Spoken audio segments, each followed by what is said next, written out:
Salut les investisseurs, dans cette vidéo, on va mettre à jour le screener Value pour les États-Unis à février 2025. Avant de commencer, je vous rappelle de vous abonner à la chaîne si ce n'est pas déjà fait. On commence tout de suite avec les critères de ce screener. On est sur les États-Unis, donc des entreprises américaines, cotées aux États-Unis. Sur la liste des industries qui sont retenues, comme d'habitude, j'écarte ce qui est laboratoire pharmaceutique, immobilier, banque, assurance, automobile, parce que ce sont des secteurs que je n'affectionne pas car ils sont cycliques, ou alors ils présentent des risques juridiques, ou ils sont difficiles à analyser comme les assurances et les banques.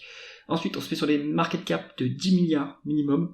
Comme je suis un investisseur européen, je regarde des entreprises américaines, mais si je regarde des market cap trop petites, je vais tomber sur des entreprises inconnues. Donc si vous baissez, bien sûr, vous allez pouvoir trouver des pépites, j'en suis sûr. Mais déjà sur des market cap de 10 milliards, ce qui correspond à des mid cap aux États-Unis, vous avez des opportunités. Et donc du coup, il y a plus de communication, c'est plus facile à analyser.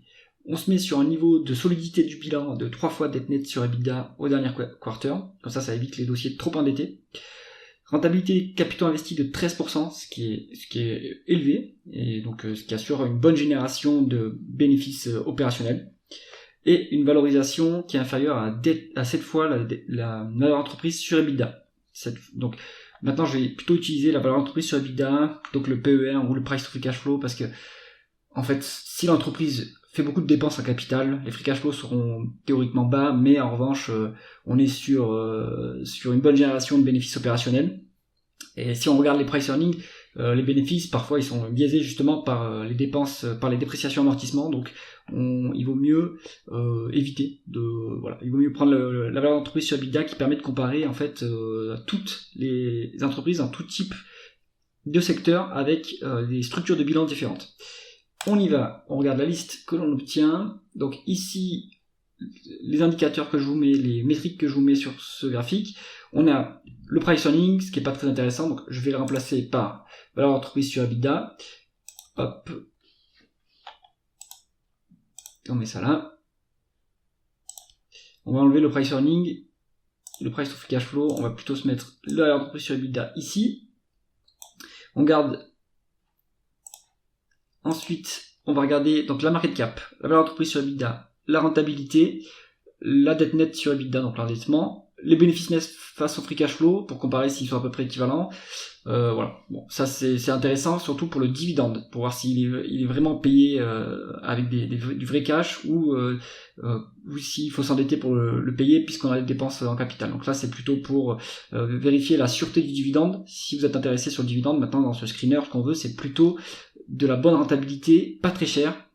Et puis après le dividende c'est on va dire du bonus.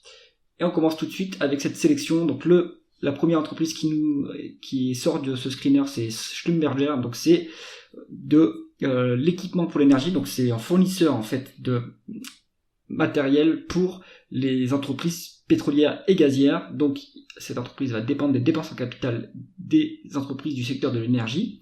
On est sur une market cap qui est assez conséquente, 59 milliards de dollars quasiment. Par entreprise sur EBITDA de 7, ce qui est pas très élevé. Bonne rentabilité, on a près de 15% de rentabilité opérationnelle, rendement des capitaux investis. La dette nette qui est pas très élevée, une fois la dette nette sur EBITDA, aucun problème. On voit que les free cash flows sont à peu près équivalents aux bénéfices nets. Donc le dividende qui est ici, il est sécurisé, il y a un bon rendement du dividende à 2,73%. Et le payout ratio, donc en termes de free cash flow, est un peu plus élevé que ça, il doit être à 40%, mais ce qui est très raisonnable. Donc Schlumberger, premier dossier intéressant. Ensuite, on a S Corporation. Donc ça, je connaissais pas. S Corporation, c'est une entreprise pétrolière américaine. On est sur donc du raffinage de pétrole également. Donc elle doit être upstream et midstream. Donc si on vient sur le screener, on est sur une entreprise qui fait 45 milliards de dollars US de market cap. Donc c'est quand même assez gros. 7 en valeur d'entreprise sur EBITDA, 6,9. Donc c'est pas très cher payé. Moi, je pense que cher payé, ça serait au-delà de 10. Ça dépend des secteurs, évidemment, mais au-delà de 10, ça commence à être cher payé. Mais en dessous de 10, c'est décoté, à mon avis. On a une bonne rentabilité des capitaux investis, à près de 17%. Donc ça, c'est pas mal. Pas trop de dette nette sur EBITDA au bilan. Donc le bilan est pas trop lourd. Et on a des free cash flow qui sont beaucoup plus bas que les bénéfices nets. Donc quand on arrive dans cette situation, on va regarder la dernière publication pour comprendre pourquoi est-ce que les free cash flows sont plus bas. Est-ce que c'est une dépense en capital exceptionnelle? Dans ce cas-là, c'est tout à fait justifié. On peut faire des dépenses en capital si derrière, évidemment, elle génère des cash flows opérationnels. Donc, on a par contre versé un dividende qui est très mal couvert par ces free cash flow. Donc attention, donc si c'est une situation ponctuelle, pas de souci, ce dividende-là, il va être sécurisé, si on arrive à revenir on va dire, à des free cash flow qui sont au niveau des bénéfices nets, mais si c'est structurellement à ce niveau-là, les free cash flow, attention sur ce dividende qui sera pas forcément sécurisé pour le long terme. Donc S Corporation, vérifiez les dépenses en capital, et si ça vous semble pas structurel, ce niveau de dépenses en capital, eh bien on peut s'intéresser au dossier. Devon Energy Corporation, celle-là non plus je la connaissais pas, donc pétrolière et gazière américaine, en Amérique du Nord, et il y a aussi, on est diversifié international, Chine, Brésil, Azerbaïdjan. Hop, on est sur une market cap de 23 milliards de dollars US, donc ça c'est quand même assez conséquent toujours. Une valeur entreprise sur EBITDA qui est vraiment plus basse que les deux précédentes, donc on est sur du 4,1, ça c'est vraiment intéressant à ce prix-là, c'est pas cher du tout. Peut-être qu'on a le risque géopolitique, vu qu'on est diversifié international, qui est inclus dans cette valorisation. Bon, à voir. On est sur vraiment des capitaux investis de 18% quasiment, donc très bonne rentabilité. Pas trop de dette nette au bilan, donc on est sur un bilan qui est pas trop lourd, ça c'est bien. Les free cash flow sont négatifs, donc attention, là c'est la même chose. On a versé un dividende en plus qui est pas du tout couvert par les free cash flow, donc on s'est endetté. Donc ponctuellement on s'est endetté pour verser le dividende, donc là-dessus, faites une croix sur ce dividende qui n'est pas sécurisé à mon avis. Vérifiez pourquoi les free cash flow sont négatifs. Est-ce qu'on a une dépense en capital qui a été forte et qui est ponctuelle et qui n'est pas structurelle? Si c'est le cas, alors pourquoi pas. Si on va structurellement avoir des free cash flow négatifs sur de nombreuses années, il vaut mieux rester à l'écart de ce genre de dossier. En tout cas, il est pas cher et il y a une bonne rentabilité. Maintenant, on ne convertit pas cette rentabilité en cash. Donc, à analyser de plus près cette entreprise. Halliburton, on est sur du parapétrolier, donc on va dépendre de la dépense en capital des pétroliers et gaziers. Market cap conséquente aussi, 23 milliards de dollars US, donc c'est pas mal. La valeur d'entreprise sur EBITDA est à 5,4, donc on est sur une valorisation qui est pas trop élevée, qui est même faible, hein. Et pourtant on a une bonne rentabilité des capitaux investis. En fait, petite parenthèse, hein, là sur le secteur on a beaucoup de pétrole et de gaz, et comme c'est cyclique, et ben les multiples sont en général pas très élevés. Mais peut-être que le marché est trop pessimiste. On continue. On a une bonne rentabilité des capitaux investis sur Halliburton, on est quasiment à 17% en termes de rendement des capitaux investis, donc ça c'est pas mal. Pas trop de dette nette au bilan, on a 1,2 fois la dette nette sur EBITDA, donc pas de problème pour rembourser cette dette. Des bénéfices nets et des free cash flow qui sont à peu près équivalents. Donc ce niveau de dividende est sécurisé, il pourrait même augmenter, puisqu'on est à peu près à 25% de payout ratio. Donc on pourrait facilement augmenter, doubler ce dividende pour passer à quasiment du 5%. Donc Halliburton, intéressant également. Évidemment c'est cyclique, mais à analyser de plus près, et la valorisation inclut à mon avis cette cyclicité. Pult Group, donc ça c'est de la construction de maisons basées à Atlanta, ils opèrent en Géorgie. Donc on va dépendre de la dépense d'investissement dans l'immobilier des ménages américains. Valorisation de 22 milliards de dollars US, donc on est sur quand même une grosse valorisation, pas mal, enfin, en termes, si on compare par rapport à l'Europe.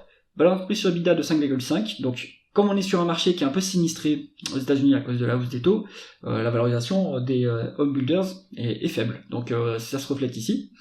Pourtant on a une bonne rentabilité des capitaux investis à 22%, et pas de dette nette, quasiment pas de dette nette au bilan, donc ça c'est pas mal.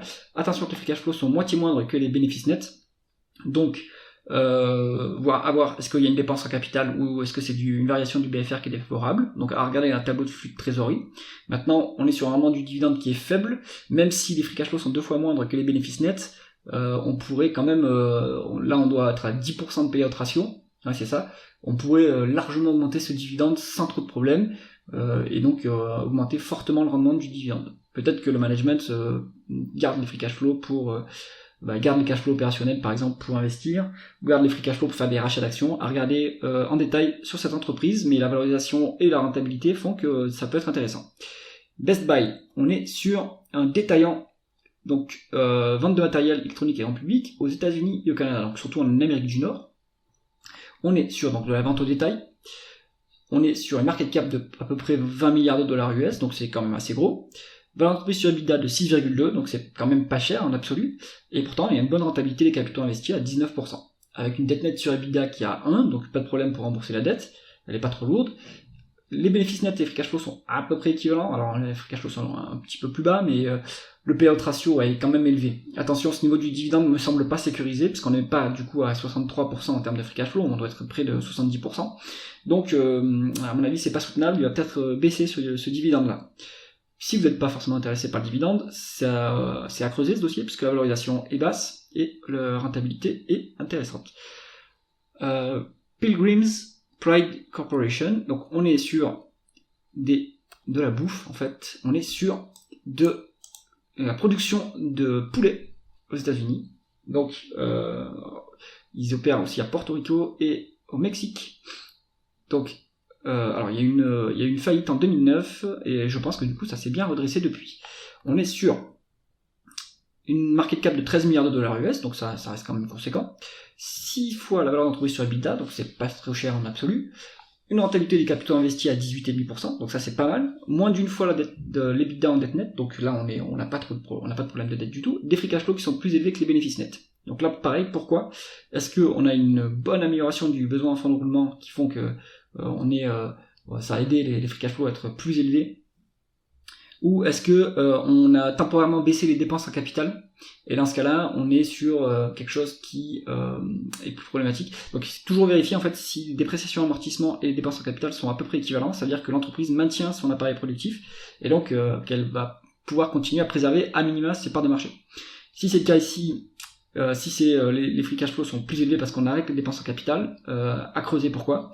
Sinon ça peut être une amélioration du BFR, ça peut être des dépenses non cash, par exemple des dépréciations exceptionnelles, enfin bref, à creuser dans les tableaux de flux de trésorerie. Il n'y a pas de dividende qui est versé. Pourquoi ? Donc ça c'est à voir. Est-ce que c'est parce qu'on s'est désendetté récemment et la politique c'est de pas verser du dividende ? Est-ce qu'ils font des rachats d'actions ? À voir en détail, mais sur les deux métriques qui nous intéressent, cherté et rentabilité, et même sur la solidité du bilan, on est pas mal sur cette entreprise. Toll Brothers, on est sur du home builder. On est sur une entreprise américaine qui fait de la construction de bâtiments, mais ils font également de la finance. Donc c'est un peu hybride comme activité. Ils font aussi, j'imagine qu'ils font des mortgages, donc des prêts hypothécaires. Donc ça, à mon avis, ça sort un peu de mes critères. Voilà, various businesses, on a mortgage, insurance, home automation, security, tout ce qui est mortgage, insurance, moi je préfère éviter. La finance, c'est toujours assez opaque les bilans, donc il vaut mieux éviter. Donc si ça vous refroidit pas, sur un market cap de 12 milliards de dollars US, donc c'est quand même assez conséquent toujours. Une valeur d'entreprise sur EBITDA de 6,4, donc ça c'est pas mal, c'est pas trop cher. Bonne rentabilité des capitaux investis à 15%, pas trop de dette nette au bilan, et des bénéfices nets qui sont plus élevés que les free cash flow, donc à voir pourquoi. Est-ce que c'est parce qu'on a une dépense en capital élevée ? Dans les tableaux vous trouverez la réponse dans les tableaux de flux de trésorerie. Le dividende qui est versé est faible et il a largement de quoi augmenter. On n'est pas à 50% de payout ratio, on pourrait largement l'augmenter. Ensuite et enfin, on termine sur Ovintiv, donc j'espère que je prononce bien ce nom. On est sur une entreprise qui fait alors c'est canadien, donc je sais pas pourquoi ça ressort dans ce screener, parce que moi j'ai sélectionné des entreprises américaines, enfin US, qui sont cotées aux US. Bon, on est sur une entreprise qui opère dans le gaz naturel en Alberta, donc on est sur de l'upstream pétrolier. On est sur une entreprise sur une market cap de 11,5 milliards de dollars, donc c'est quand même une bonne mid cap. Valeur d'entreprise pas cher du tout, 3,4 fois, donc valeur d'entreprise sur EBITDA 3,4 fois, donc c'est vraiment pas cher. Bonne rentabilité des capitaux investis, on a 13,6, donc ça c'est quand même assez élevé. Un peu de dette, un peu plus de dette que tous les autres dossiers, donc 1,5 fois, donc c'est pas très élevé non plus, c'est pas insoutenable, on est quand même, on va dire, assez léger au niveau du bilan sur cette entreprise. Les free cash flows sont légèrement plus bas que les bénéfices nets, rien de préoccupant, puisque le niveau du dividende qui est versé a un payout ratio de 16% en termes de bénéfices nets, on doit être près de 25% peut-être en free cash flow, donc il y a largement de la place pour l'augmenter. Voilà pour cette revue des actions value US. Si je devais sélectionner une entreprise dans cette liste-là, ou plusieurs d'ailleurs, qu'est-ce que je prendrais ? On est sur, si on se prend purement les entreprises qui sont pas chères et les plus rentables, sans trop de dette au bilan, moi je prendrais celle-ci, Pult Group, qui m'a l'air vraiment sous-valorisé, et qui en plus on a un bas de cycle sur l'immobilier américain, donc ça pourrait repartir. Et ensuite, je me mettrai potentiellement sur Devon Energy Corporation. Ouais, mais les free cash flows sont négatifs. Donc, À voir. Schlumberger me semble être, comme c'est une large cap, enfin une grosse cap, on a déjà un niveau du dividende intéressant, pourquoi pas. Donc mes deux préférés là-dedans, on va dire que ça va être Pure Group et Schlumberger. Bien sûr, c'est pas un conseil d'investissement, faites vos recherches de votre côté, et si cette vidéo vous a plu, mettez un pouce vers le haut, pensez à vous abonner à la chaîne. À bientôt.